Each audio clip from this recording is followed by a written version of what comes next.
te Gaston Berger wa nekk ca diwaan bu Ndar foofee itam étudiants yi daal nañuy taal lu toll ci 2 junni ci ay sondeel ngir delloo njukkal ñi nga xam ne jot nañu dëddu ci jàmmarloo yi nga xam ne ñoo fi amoon fan yi leen ñu weesu waaye itam di ñaan rek file nga xam ne moom foo la nga xam ne foo la ñu nekk nag daal di leen gënal file nga xam ne fi li ñu jóge naka noonu itam ñuy sàkku ci ñenn ñoo xamante ni teg nañ yenn yoxo ñu daal di leen di bàyyi ñu dippee ay otage politique Ousseynou Diop ak Habib Seck ci reportage.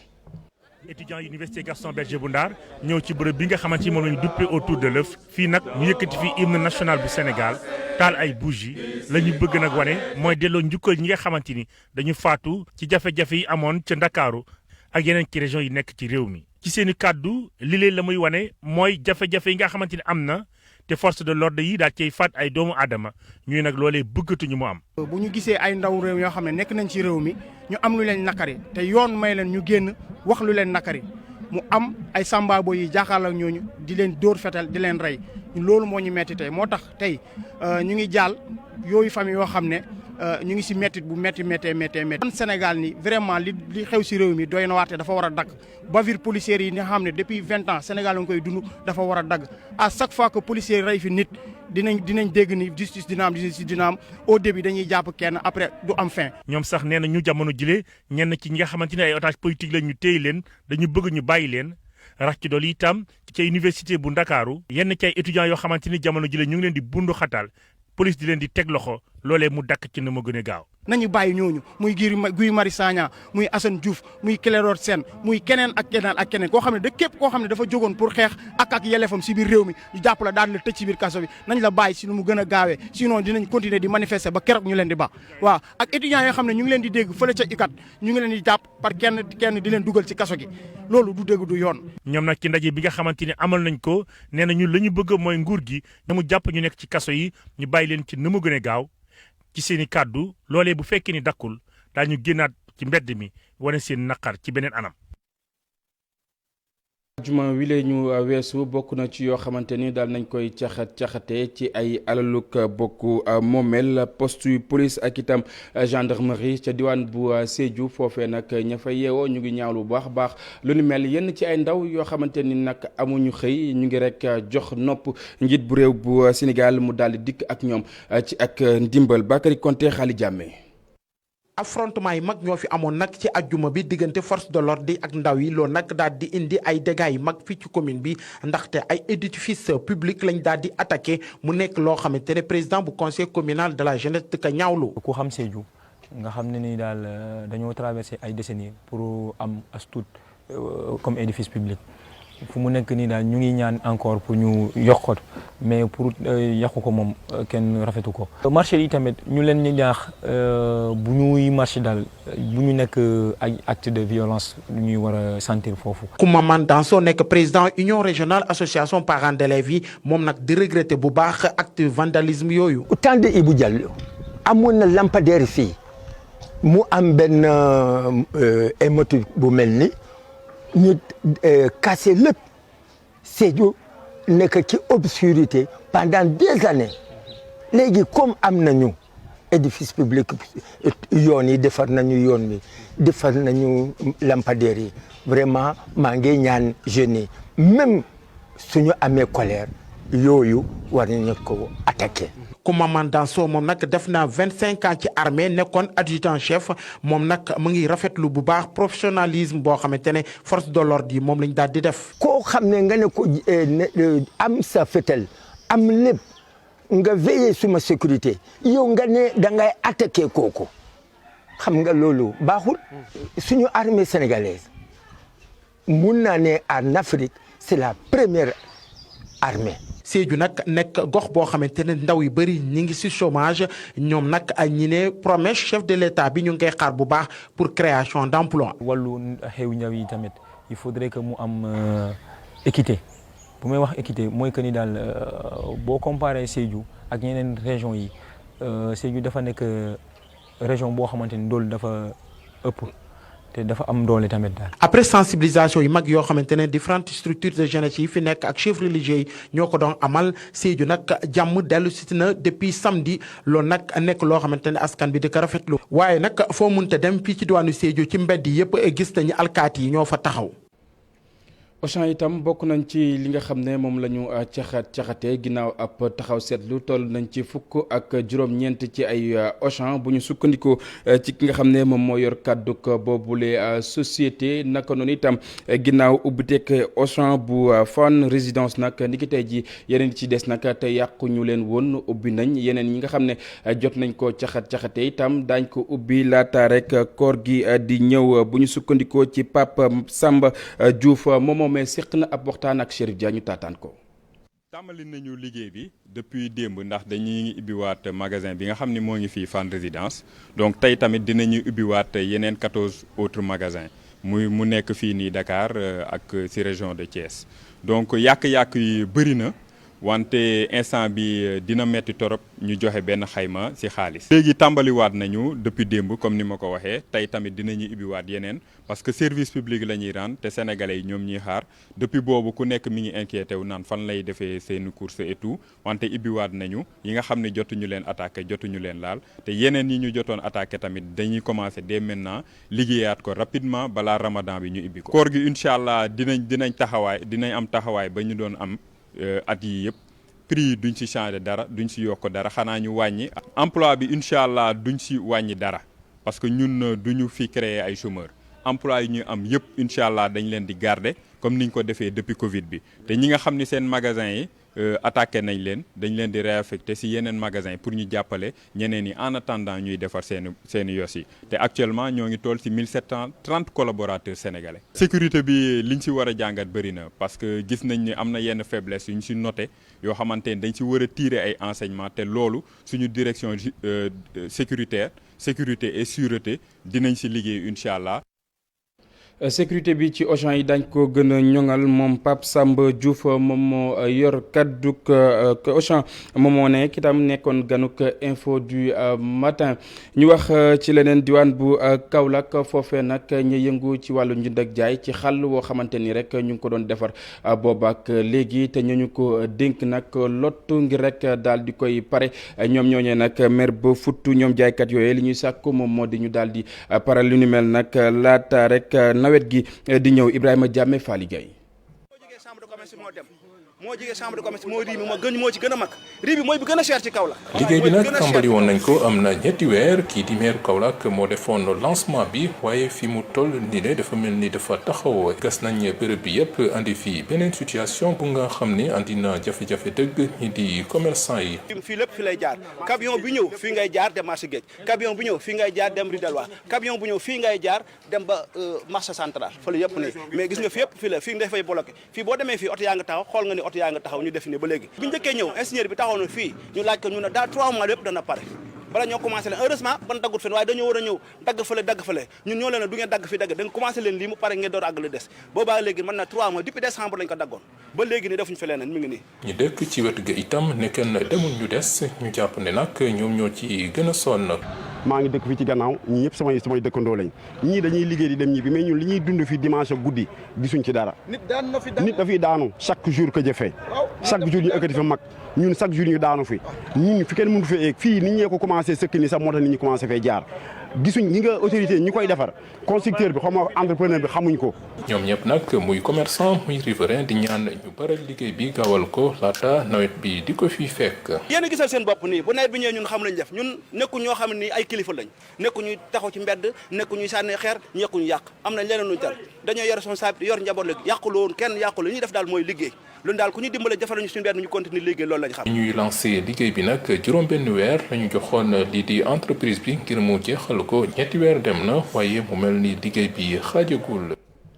mbokk yi bokk na ci loo xamante ni maa ngi leen ko doon junj bi ñu door yi la jotaayu xibaar syndicat autonome yu médecin pharmacien chirurgien dentiste du Sénégal ñoom ñooñu nag ñoo fas yéene banque seeni ay yoxo ci diirug ñaari fan bokk na ci fukki fan ak juróom ak fukki fan ak juróom benn bokk na ci li ko waral itam seen jafe-jafe yi nga xam ne rek ñu ngi koy dund jamono yi te boobaak léegi ñu ngi kalaame mu mel ni nag gouvernement bu Sénégal dafa léttu ay dégguma ci li nga xam ne rek moom moo di seeni ay bëgg-bëgg naka noonu itam ñuy xam ne rek na ci diirug ñaari fan yooyee duñu joxe benn yoon lu soxal wàllu certificat médical ak itam certificat bu genre bu mort naka noonu itam bépp document woo xamante ni rek médico légal la itam duñu ko joxe lu mooy mu nekk rek li nga xam ne moom moo di urgence daañ ci dikkaat nu mu gën a yaatoo ci suñu yeneen jotaayu xibaar wax ci leneen mu soxal wàllu wér-gu-yaram di mbas meeg tolluwaayam ci mim réew jàppaleen ne boobaak léegi lu tollook juróom-ñeenti téeméer ak fanweer ak juróom ci ay doomi aadama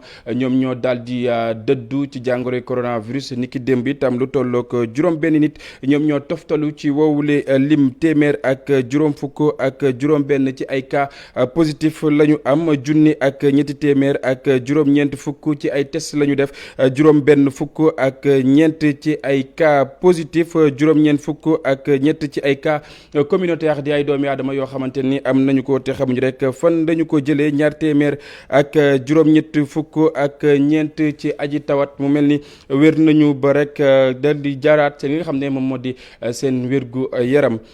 ñu desandi ba tey ci wàllu wér-gu-yaram nag diwaan bu Kaolack foofee itam ñàkk wi daal nañ koy door daal nañu njëkk ñàkk ñi nga xam ne rek ay mag lañu ñi yëngu ci wàllu kër docteur ak ñenn ci ñoo xamante ni rek ñu ngi wéyee ak doomu jàngoro ba tax itam médecin chef bu district Bafa moom moomee nag fas yéene wéyal xeex bi waaye itam di ñaax askan wi ngir rek ñu mën a ñëw ñàkku jàngoro coronavirus doon loo xamante ni da leen di abal ci wowle diwaan docteur Ñenn Seck moom mooy chef médecin chef bu boobulee district dañuy teewlu ay kàddoom. non seulement samedi bi rek dañoo def benn journée boo xam ne personnel poste de santé yi ak centre de santé lañ doon ñàkk te boobu léegi taxawuñu parce que en dehors de l'hôpital aussi am na yeneen structure tout yëpp li nga xam ne clinique la cabinet de soins ak yeneen garnison yëpp ci ñun lañu wékku te ñu ñooy organiser ak ñoom pour ñàkk leen. yeneen yi aussi mooy personnes yi nga xam ne am nañ juróom benn fukki at ak yu teg ñoom ils sont bien organisés en association ak waa service départemental de l'action sociale mu ngi leen di recenser mais aussi am na ñoo xam ne déjà ñu ngi faju ñii ay diabétique lañ ils sont suivis au niveau du centre diabétique ñii ñu ngi def dialyse ñu ngi fii ci centre dialyse bi ñii ñu ngi IPRES ak seen médecin dañuy lëkkaloo ak ñoom pour faciliter ñoom seen ñekk parce que xam nañ ne ñoom la feebar bi gën a jàpp te bu leen jàppee rek mun na leen gaaw a lor moo tax ñuy lëkkaloo ak suñu naataango yooyu pour mun leen ñekk nu mu gën a gaawee. gis nañ ne depuis bu ñu tàmbalee tamit vraiment la demande est très forte les gens viennent chaque jour ci suñu bërëbu fajukaay di laaj di bëgg a bindu pour ñàkku.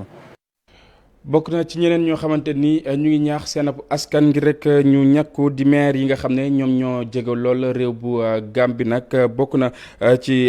Kaffrine Nganda jaar fa nga xam ne rek moom moo di ca Kaccoot foofee nag ñi nga xam ne ñoom ñoo jiite gox ya nag ñu ngi def seen kéem kattan ngir rek askan wi mën a amal ñàkk wi ci ni mu waree Omar Ndiaye ak Boubacar Fall bopp. département bu Kaffrine bëri lool ay communes yoo xam ne digaloon na ak yeneen réew yu féete ci bët saalumu tund wi moo waral ñu bëri ci maire yi communes yooyu ne dañoo fas yéene def tànk ak tànk ci dëkk-dëkkaan yi ngir fexe ba askan wi mën a sóobu ci ñàkk bi. rapidement dinañ jël def campagne de sensibilisation à travers toute la commune et je sais que ça va être le cas pour les autres communes yi nga xam ne ñoo nekk fii. pour jël sunu matukaay pour sensibiliser population porte à porte s'il le faut même notamment les chefs religieux. les délégués quartier les bajenu gox. looloo waral commune bu Kaccoot ànd ak ay conseillers am soobu nag ci wàllu wu ni mel di ñaax askan wi naam bu ñu ñokkoo ba noppi mu ñu sàmmanteeg takku masque mi. commune de Kaccoot arrondissement Katakel man ak samay conseil samay population yëpp ñu taxaw ci ñàkk bi bu mu tee ñu respecté masque yi tel bi ñuy raxasoo wala saabu. moom député maire bu Kaffrine Abdoulaye Wilane nag di sàkku ci askan wi ñu séddu ci kudd yu njëkk ya moo waral nag jamono ji mu ñaax askan wi ne xel munta xalaat ñàkk-ñàkku ci campagne bi. suñu ne la ñàkk bi baax na ñoom ñàkku say njiit ak say kilifa ñàkku ten defal mbaa ngay kanaayal mbaa ngay direeku soo yéexee fàtte ne séddale ci kudd yu njëkk ya te it kat cëru ci cër yu njëkk ya maa ngi sàkku ci samay mbokk fii gannaaw bu ma defee ni docteur yi ñàkk doyloo ko yaakaar ko gëm ko na kenn ku ne góorgóorlu ñëpp ñëw ñàkku lu toll ak junni ak juróomi téeméer ak ñeent fukk ak ñetti doomu aadama jot nañoo ñàkku ci mbas mi fi ci diwaanu Kaffrine ñi nga xam ne ñoom la mbas mi dalagum toll ci téeméer ak juróom fukk ak ñetti doomu aadama juróom-ñaari nit ñàkk ci seen bakkan. niki tey bésub Kazu Rajab wala boog juddug ki nga xam ne moom moo di Cheikh Mouhamadou Fadal Mbacké doomu Cheikh Ahmadou Bamba Khadimu Rasoul boobee nag niki tey ji itam ñu koy màggal ci àdduna wërngal këpp waaye xel yëpp ngi dem ca dëkk wu sell wa diwaan bu Touba ñu desandi fa dalal suñu ndaw la nga xam ne moo fa teewal télévision Futur Média Marema Diop maa ngi lay nuyu. maa ngi lay fay Cheikh Diop. tey lan lañ mën a jàpp ci dëkk wu sell wa. waaw tey li ñu mën a jàpp mooy ngir bu baax a baax Kazu Rajab bi di gën a sëb àdduna Serigne Fallou Mbacké di doom ci Serigne Touba Khadimu Rasoul comme ni nga ko waxee ñaareel yoon nag màggalu Kazu Rajab bi mu ngi tombé ak jàngoro ji di mbas mi lu mel taxoon nag kilifa yi fii ci diwaan bi sax woon kenn ku ci nekk rek koy àggal sa kër waaye tamit sàmmonte ak kër docteur yi ba ñu mën a xeexal jàngoro ji ci waaye rek teewul ba tey ci diwaan waa am na ay bari yoo xam ne dañ ci ñëw fi moo xam ci oto yi naan la ñëw ngir di xamante ne moom mooy Touba waaye tamit daal di si feete li nga xam ne mooy téléphone ba Serigne Fallou Mbacké ngir loolu nag mu am xam nañ ni nit ci bëri dañuy dem ci jumaa jël loolu moo tax soxla fa wala lañ sax dispositif bu am solo boo xam ne daal boo xam nañ ko boo xam lavage des mains ci buntu jumaa ji waaye tamit port obligatoire masque yi maanaam port masque yi moom obligatoire la teewul na kenn ku ci nekk danañ la bàyyi nga ziyaare bërëb bi nga xam ne moom la ziyaare loolu daal la ñu defee fii ci diwaan Touba bi rek ci màggal tey gisam bi ñaareelu Serigne Touba atum 1945 ci atum 1968 Serigne Fallou Mbacké di koo xamante ne nii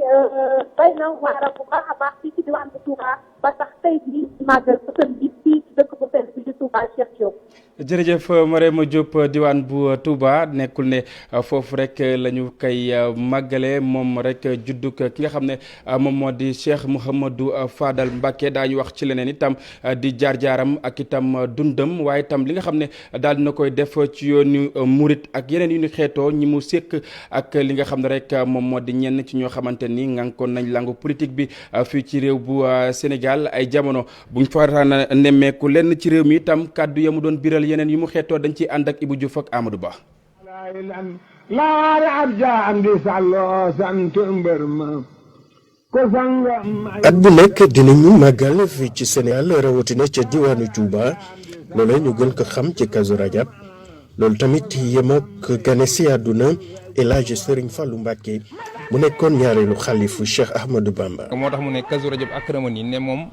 guddi gii da koo teral teraanga ji nag liñ ci mën a jàpp ci ñun lu ñu xam ci doomu aadama mooy gane gi Cheikh Mouhamadou Fadal Mbacké nga xam ne mooy ñaareelu doomam di ñaareelu xalifaam gane àddina Daaru Salaam ci 1888 ci guddi gii nga xam ne jànguñu benn yoon ci histoire ne keneen nitu yàlla mas na cee feeñ. atum 2021 bi màggal bi ñu nar ko amal ci jamono joo xamante ne amoon na xiiroog ngaayoo kilifa boobee nag ci jamono doon na yëkkati ay kàddu jagleel ko ñi nga xamante ne ñoo yore woon nguur gi. te li ci gën a wér mooy sëñ Fallou moom ni mu taxaw woon ci réew mi taxawee ko maanaam homme politique yi loolu lu ràññeeku la rawatina Senghor mi nga xam ne phrase am bu siiw boobu Senghor seng ca kaw sëñ Fallou te mu nekk catholique loolu tamit di wane maanaam niveau de discernement ak maanaam de transcendance bu sëñ Fallou. lépp loo xam ne nii taxawaayam la woon ci seen wet ngir ñu bàyyi askan wi xel ak diiney l'islam gi ñu bokk. en 1960 moo nekkoon xalif général des Mourides te taxawaayam boobu la xëccoo bi gënoon a metti ndax ku ne jàppoon nga ne boo nekkul président de la république xëy na doo ko nekkaat. taalibe yi nag gis ne ndono li lu am solo la loole war na may askan wi ñu roy ci li ne mel ngir mën a moytu loo xam ne dina mën a nasaxal réew mi. def naa bu ñu nekkee ci contexte bi ñuy màggal Kazu Rajab jàngat biñ ci war a njëkk a def. mooy nañu rafetal nekkin yi ba pare fóot xol yi xam ne Sénégal benn lañ kenn mënu ko. Kazu Rajab atum ren ji yemook mbas mi di lembe ci àdduna wërngal këpp rawatina fii ci Sénégal ba tax rek kilifa yi dinañ ci sukkandiku ngir ñaan jàmm sax dàkk fii ci réew mi. Ibou Diouf cant ak ngërëm ñaana la waaye itam bés bi lee ñu ci ndokkal ñi nga xam ne nag ay soppey Cheikh Mouhamadou Fadal Mbacké lañu ñu wax ci leneen loo xamante ni maa ngi leen ko doon junju sànq wàllu tàggat yaram football mu mel ni nag AS Jaraaf nag dina rek janook étoile sportive bu Sahel niki tey ji lay doon bu 16h jotee maanaam ñeenti waxtu ki nga xam ne nag moom moo yor doomu Medina yooyu nag li mu xamle moom moo di ki ñu war a dajal jàngat nañu ko bu baax a baax ndaw itam am nañ li nga xam ne rek moom moo di xel mu dal ci rek match wi nga xam ne moom la ñu war a jouer moom Cheikh Gueye dañuy teewlu ay kàddoom. Que ça soit nous, que ce soit l'adversaire, comme je l'ai dit tantôt, ce sont des équipes professionnelles. Nous, on l'a préparé d'une manière très sereine. On l'a préparé d'une manière aussi très professionnelle. Nous savons les points forts et les points faibles de l'adversaire. Nous, demain, ce qu'on a travaillé jusqu'ici, c'est essayer de minimiser les points forts de l'équipe adverse et de maximiser nos points forts pour vraiment avoir un résultat positif. Ceci dit que nous savons que l'équipe adverse est une équipe très dynamique dans le jeu, une équipe qui alterne un jeu pluriel, c'est-à-dire que c'est une équipe qui joue d'une manière horizontale comme d'une manière verticale. Donc nous, sur le plan tactique, on a préparé des principes tactiques défensifs, que ce soit individuel ou collectif, pour vraiment contrecarrer le football offensif de l'adversaire. Mais il faut reconnaître aussi que le Jaraaf n'est pas venu ici en terrain vaincu. Nous avons nos arguments et demain on essaiera de mettre en valeur ces arguments pour avoir un résultat positif. On espère faire un très bon match pour sortir avec un résultat positif. wàllu tàggat yaram ba tey mbokk yi ñu wax ci match Ligue des champions yi match retour yi nag niki tey ji Paris dina janoo ak Barça, Liverpool bu Sadio Mané dina dajeek ak Leipzig dañ ci ñëwaat nu mu gën a yaatoo wekk si nañ ci weneen a ponk ci li jotaayu xibaar li ci yéene kaay yi. ci bopp borom la wolof wax ca loolee ñiy nettali lanu ñàkk yàqule ko ci fitna gi fi woon ay bés bi ci Sénégal duñu ko weddi ci observateur kër gi di Nokia automobile di yëngu ci wàllu njaayum wote ca Fass ñàkk na fa lu bari pare-brise yaak rétroviseur dara desul sëñ Gaye mi nga xamante ni moo jiite kër ga di wax la mu fa yàqale ak it oto boo xam ne sax jotoon na koo jaay ba borom joxe avance day mujj xàccee mu ne keneen di monsieur Lo moom it di yëngu ci wàllu njaayum wote di xayma ci yéenekaay bi la mu yàqule ci bëccëgu keroog gi Auchan it observateur ne lu toll ci ñaar fukki magasin yàqal nanu ko sàcc ca péage gi autoroute bi maanaam benn ci milliard gu mu perte jaaykat yi yëngul seen boppit naka noonu ci li nu ci loru ci fitna gi ba tey ci yéenekaay bi di groupe Futurs Médias soxna si Camara moom di nettali li nga xamante ni moom la yàqule ci yëf yi dem na ba tuuri rangooñ sax ndax mu ne juróom ñaari at yu muy daan dooleem ay millions xëy bis rek daal di naaw ñu ngi songee fa mu daa yëngoo ca fa mu sance woon ca rond point juuti bi ca tëngee ca Moubarak Lo économiste jàpp ne donte xayma officiel gi tugeegul ci kilifa yi manes na gis ne Sénégal fukki milliards perte na ko ci wàllu Sénégal ci boppam nag la ko sawe keroog ca bëccëg ga kilifa diine yi ci la yu société civile bi moo waral laas xëy fësale nataali ku tedd ki Serigne Mountakha Bassirou Mbacké Monseigneur Benjamin Ndiaye ak président Alioune Tine moom Alioune Tine yéene kaay bi xamal ñu mook ñi mu àndal ne ñu ngi wéyal seen tànk jàmm Birahim Seck bu forum civil moom àndul ci li nga xamante ni mooy woote beneen bu M2D ngir ak manifester samedi ji ci laas la ko xamle ndax dafa gis ne yëf yi amul sens du def lu may gën a xamb ay wi sàkku na nag ci kilifa yi jamono ji ñu amee dal ak jàmm ci réew mi ñoom it gouvernement bu Sénégal kilifa yi maanaam ci gàttal ñu yombal libéré ñu nu téy ci kaso yi Birahim Seck la muy tiit nag nekk jàmm gu na sax loolee dafa mel ni moom la yéenekaay bi di le mandat di tiit ndax le mandat dafa xëy bind ne jàmm ak dal dellu si na Sénégal waaye du dal gu dal xel le soleil xëy ne dund gi dooraat na ni ñaa ngay wéy seen yitte yéenekaay bu an wane agent yu UCG yi jàmbaare lool xamal ñu ne UCG ci boppam junniy agent la jógloo ngir setal mbeddi Ndakaaru yi ca Bignona moom ndaw yi ñëw takku ngir setal dëkk ba ci réew mi yëpp nag xayma nañu fi juróom-ñaar fukki station yi essence yu nu fi taal ci Sud Quotidien société civile bi ñoom la ñu bëgg dogu ca mooy ubbi teg enquête bu wér bu farul fenn te de njaxaanaay ngir manifester yi nga xamante ni moo fi rotali bakkan capitaine Oumar Touré mi yoroon enquête bi ci mbiri Ousmane Sonko Adji Sarr moom ci la tribune la mu fa wax tey ji mooy dikkaat ci li waral mu démissionné maanaam la mu gëm di ko doxale la ñu nësaxal ci gendarmerie gi ndax nag mu ne ñaari at yi mu def ci section recherche gendarmerie Colobane liggéey na fa bu mucc ayib ndax ci junni ak juróomi téeméeri procès verbal bind na ko fa ca moo ne bi ci gën a simple rek maanaam mbiri Ousmane Sonko ak Adji Sarr ñu koy topp guddeeg bëccëg di ko surveiller ka may gët ginnaaw bi nga xamante ni fuite am na ci procès verbal bi ca moom mu ne soxlawul di leen wan ak njubam ba mu démission ak léegi nag mu ne am nay kàngami gendarmerie sax yu bëggoon di ko waxloo ni que dañoo pirater li nga xamante ni mooy compte Facebook am wax ja duy waxam waaye daal lànk ba tëdd ci naaj bi vidéo bi mu def keroog it nee na nekkul woon Touba ñi di wër naan xel ma daa tàggoog moom ak yeneen ñoom la bëggoon a njuy moo tax mu mel ni ku ko fa defee ngir ñu dem di ko fa wëreek yeneen Adji Sarr nag capitaine Touré ne bi mu janoo ak moom ci enquête bi la mu ko njëkk a laaj mooy tonton ndax du ma am jafe-jafe ci mbir yi waaye moom mu laaj ko dentité am rek soxna si ne ko dentité bi du bi baax ndax bii ñaar fukki at lañ ciy def ca man fukk ak juróom-ñaar ci at la am capitaine Touré ne prélèvement yi sax di la ñu jëlee ci ndaw sa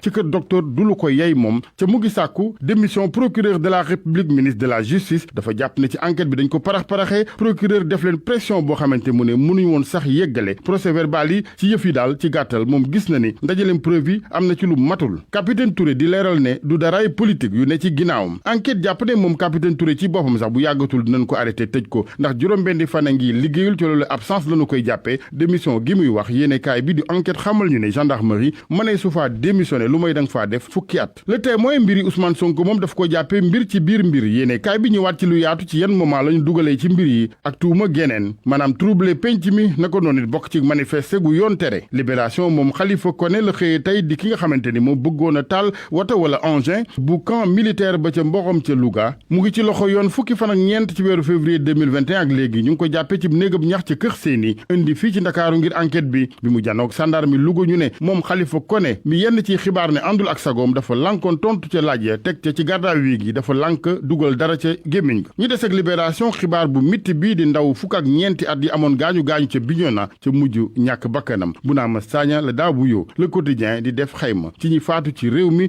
ci fitna gëfi woon fukk la yéenekaay bi wax ak lu jege juróom-benn di téeméer yu ci am gaañu-gaañu jërëjëf El Hadji Assane Gueye mbokk yi fii la ñuy jaar daal di yëkkati jotaay wi dig daje ngoon incha allah ak rédaction bu télévision Futur Média ci suñu yeneen jotaay yu xibaar lu mooy loolee tam ñu bàyyi leen ngeen wéyi ak suñu ay programme jaa ngeen jëf kenn dal ak jàmm